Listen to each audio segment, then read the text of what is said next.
प्यारे मित्रों, मेरे छात्रों, मैं Ravindra Yadav NR coaching point में आपका स्वागत करता हूं। मैंने इससे पहले आपको अंग्रेजी में टॉपिक पढ़ाया था ट्रांसफॉर्मेशन के माध्यम से अफर्मेटिव से निगेटिव बनाना। उसमें अफर्मेटिव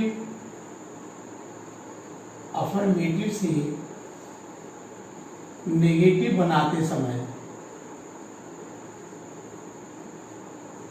बनाते समय मैंने आपको कुछ रूल्स कराए हैं। अफर्मेटिव से नेगेटिव बनाते समय मैंने आपको पहला रूल कराया था। इसमें यदि कोई एडजेक्टिव दिया हो और उसका बिलोंग यानी एडजेक्टिव दिया हो तो एडजेक्टिव वाले वाक्य का नेगेटिव बनाते हैं तो वर्ब के बाद वर्ब प्लस नॉट यानी वर्ब के बाद नॉट प्लस एडजेक्टिव का बिलोंग यानी अपोजिट वर्ड यूज करते हैं। पहला रूल ये पढ़ाया था। दूसरा मैंने फॉर्मूला आपको पढ़ाया था, यदि वाक्य में सब्जेक्ट से पहले या सब्जेक्ट के तुरंत बाद ओनली या अलोन शब्द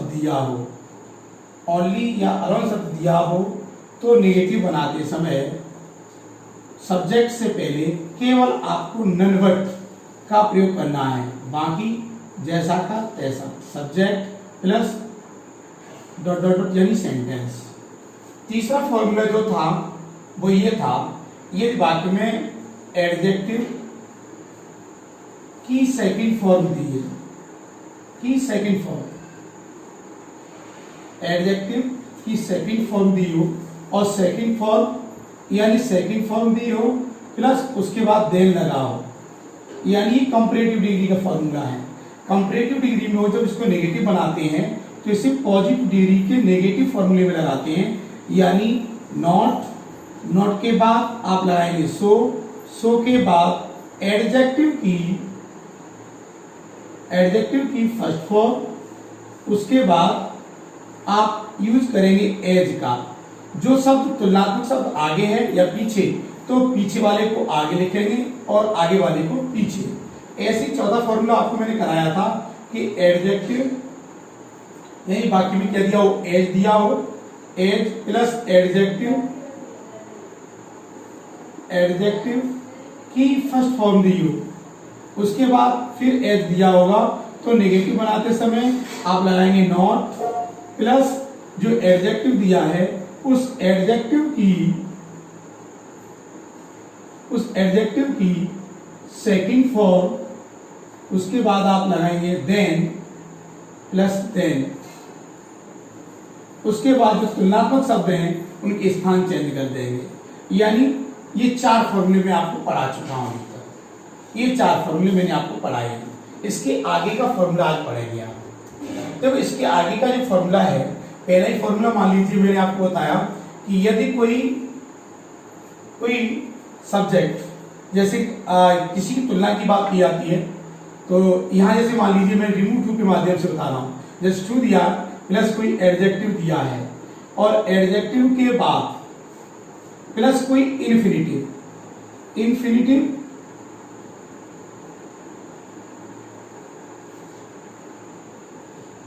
दिया है। इन्फिनिटिव का मतलब होता है 2 + MB1।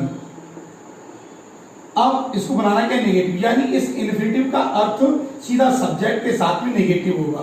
तो टू के स्थान पे आप लाएंगे सो के बाद क्या आएगा, एडजेक्टिव जैसा का तैसा।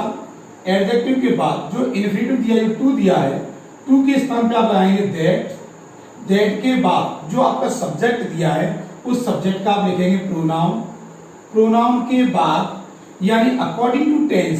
यदि ये प्रेजेंट में है तो आप लिखेंगे कैन नॉट, और यदि ये पास्ट में है तो आप लगाएंगे कुड नॉट। और कुड नॉट के बाद जो आपकी वर्ब दी है वो यूज करेंगे MB1 प्लस जो भी है वो। इसका ये फॉर्मूला है। सेंटेंस के माध्यम से सीखो। जैसे मैंने इसका कहा कि कोई सेंटेंस दिया है, मान लो मैंने कोई सेंटेंस दिया,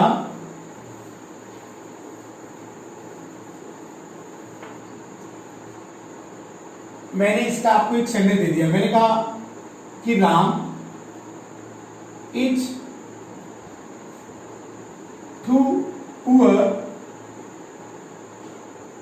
to buy a car. Sentence बनाना है नेगेटिव, नेगेटिव बनाना है।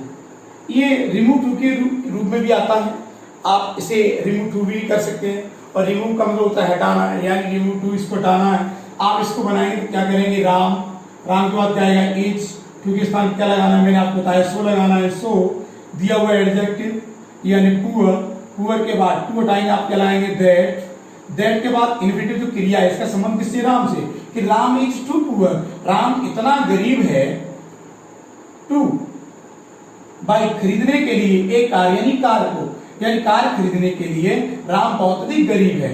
तो क्या करेंगे, राम इज टू यानी सो पुअर, राम इतना गरीब है, दैट की राम का प्रोनाउन क्या बनेगा, ही, ये तो कहा उसने, दैट के बाद प्रोनाउन, तो प्रोनाउन ही, उसके बाद क्या क्या रहा है, यदि ये वर्ब प्रेजेंट में है तो कैन नॉट, और पास्ट में है तो कुड नॉट। यानी प्रेजेंट में तो क्या करेंगे, can not by a car, ये होगा बाई ए कार। ऐसे दूसरा सेंटेंस और देख लीजिए, मैंने दूसरा दे दिया, मैंने कहा लता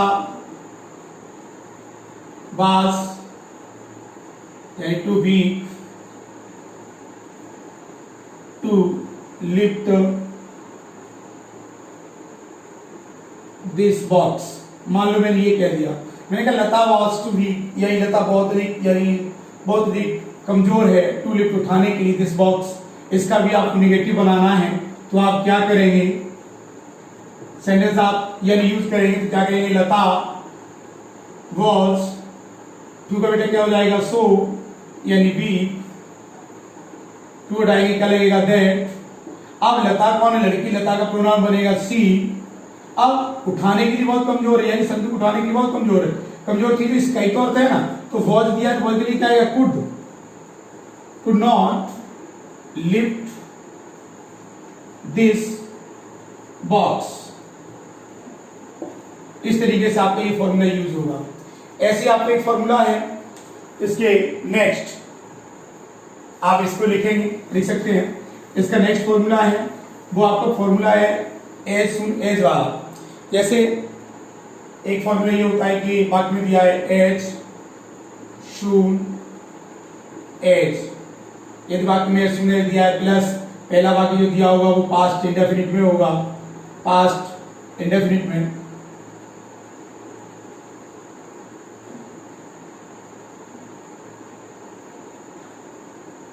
इंडेफिनिट टेंस, कॉमा, उसके बाद दूसरा सेंटेंस होगा यानी second sentence.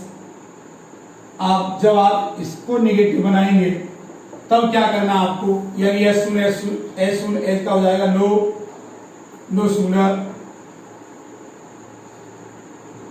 No sooner did, no sooner did, did के बाद यानी सब्जेक्ट, सब्जेक्ट के बाद आपको करना क्या, ये पास्ट इंडेफिनिट है, जब पास्ट इंडेफिनिट टेंस है तो क्रिया की, जब डिड दिया तो क्रिया की फर्स्ट फॉर्म आएगी यानी MB1, ठीक है नहीं।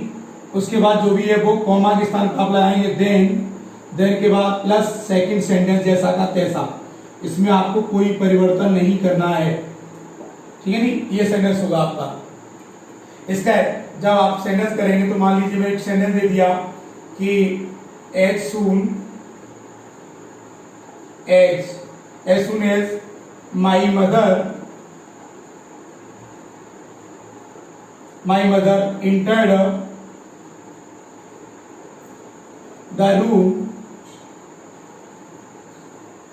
ज्यों ही, एज सुन एज मतलब होता है ज्यों ही, जैसे ही, यानी ज्यों ही my mother entered the room, मेरी माँ ने कमरे में प्रवेश किया, कॉमा, क्यों ही क्या हुआ, the cat jumped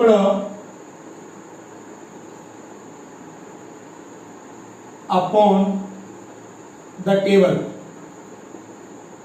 upon the table। ये सेंटेंस है, इसका आपको क्या बनाना है, यानी आपको नेगेटिव बनाना है। जब आप इसका नेगेटिव बनाएंगे तो इसके लिए आपको क्या करना होगा, यानी एज सून एज को चयन किसमें करते हैं, एज सून एज को चयन किसमें करेंगे, यानी नो सूनर डिड में। आप फॉर्मूला लगा दो एज सून एज का, क्या करेंगे, नो सूनर डिड, यानी सेंटेंस बनेगा no sooner did, no sooner did करता क्या है, माई मदर, बेटा जैसे डिड आया तो इंटर का क्या हो जाएगा, इंटर द रूम, बेटा उसके बाद जो कॉमा दिया, कॉमा के स्थान पे क्या लगाना है तुम्हें, देन, पीछे वाला सेंटेंस जैसा का तैसा, the cat jumped upon the table, ये होगा कि नहीं, इस तरीके से आपको करेंगे।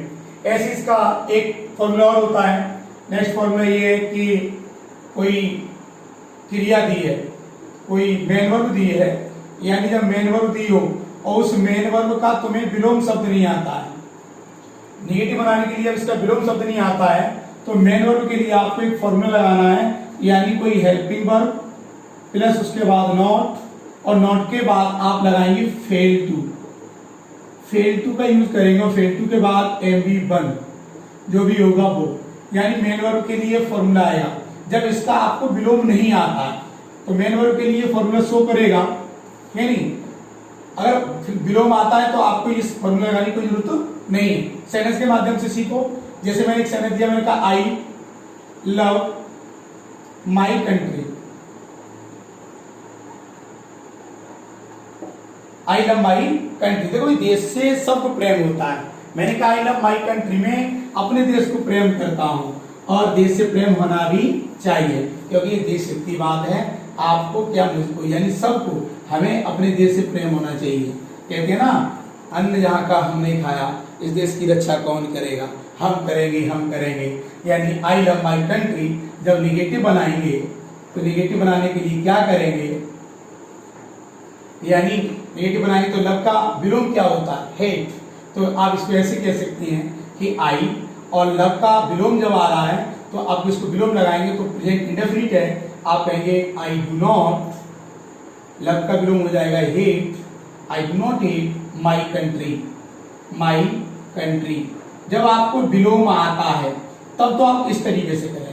और इस फॉर्मूला को लगाने के लिए जब विलोम नहीं आता तो ये फॉर्मूला लगेगा। एक सेंटेंस जैसे मैंने कह दिया कि रमेश सौदा ताज, मैंने कहा रमेश सौदा ताज, यानी रमेश ने ताज देखा। बनाना क्या है, नेगेटिव। अब नेगेटिव बनाना है तो आपको ट्रांसफॉर्मेशन के तरीके से बनाएंगे, यानी अर्थ वही रहना चाहिए। अब ये किसमें, पास्ट इंडेफिनिट में। मैंने आपको क्या बताया, मेन वर्ब दी हो, और जब मेन वर्ब दी हो विलोम शब्द, यानी मेन वर्ब का विलोम नहीं आ रहा, अब मुझे सुबह नहीं आ रहा है, सब इस देखा, यानी इसका विलोम नहीं आ रहा है। जब विलोम नहीं आ रहा तो क्या करेंगे, यानी रमेश, बेटा पास्ट इंडेफिनिट है ना, तो हेल्पिंग वर्ब लगाओ, डिड नॉट के बाद अब इस क्रिया की फर्स्ट फॉर्म तब आएगी जब इसका फॉर्मूला पूरा हो जाएगा। डिड नॉट के बाद क्या आएगा, फेल टू, यानी फेल टू के बाद क्रिया की फर्स्ट फॉर्म, यानी सी द ताज। यानी सेंटेंस का अर्थ क्या कहता है कि रमेश सौदा ताज, रमेश ने ताजमहल देखा। सेंटेंस या नीचे कहता है कि रमेश डिड नॉट फेल, यानी रमेश असफल नहीं हुआ टू सी द ताज, यानी ताजमहल देखने में। रमेश ताजमहल देखने में असफल नहीं हुआ। इस तरीके से आप अफर्मेटिव से नेगेटिव, यानी आपके जो फॉर्मूले थे वो आपके सामने आ गए हैं। अगर आपको जो भी प्रॉब्लम आती है आप कमेंट बॉक्स में पूछ सकते हैं, उसके अलावा मेरे पास कॉल भी कर सकते हैं। तो रही बात इसकी, अगर आप एक्सरसाइज करते सेंटेंस नहीं आ रहा तो पूछ सकते हैं। दूसरी बात, मैंने आपको टोटल फॉर्मूले बताई दी है, आपको इसका फुल अवश्य करना है और इस टोटल सेंटेंस लगाने हैं इसके। हाँ, रही बात जिनके पास किताबें हैं, मैंने बुक्स दे चुका हूँ। कुछ लोग ऐसे भी होंगे जिन्हें बुक्स नहीं मिली है, तो बुक्स नहीं मिली है वो मेरे पास कॉल करेंगे तो उनको मैं हार्ड कॉपी भी दूंगा, यानी व्हाट्सएप के माध्यम से ही, और हार्ड कॉपी भी आपके पास आ जाएगी। ये रही बात पढ़ने की, आप पढ़ ही रहे हैं। इसके अलावा मैं बीच में आपको कुछ वैसे भी बोलता ही रहता हूँ, कुछ ना कुछ आपको सिखाता ही रहता हूँ। इसी के लिए इसी वीडियो के साथ समाप्त करेंगे। और अगला टॉपिक मिलेगा अगली वीडियो में। नमस्कार।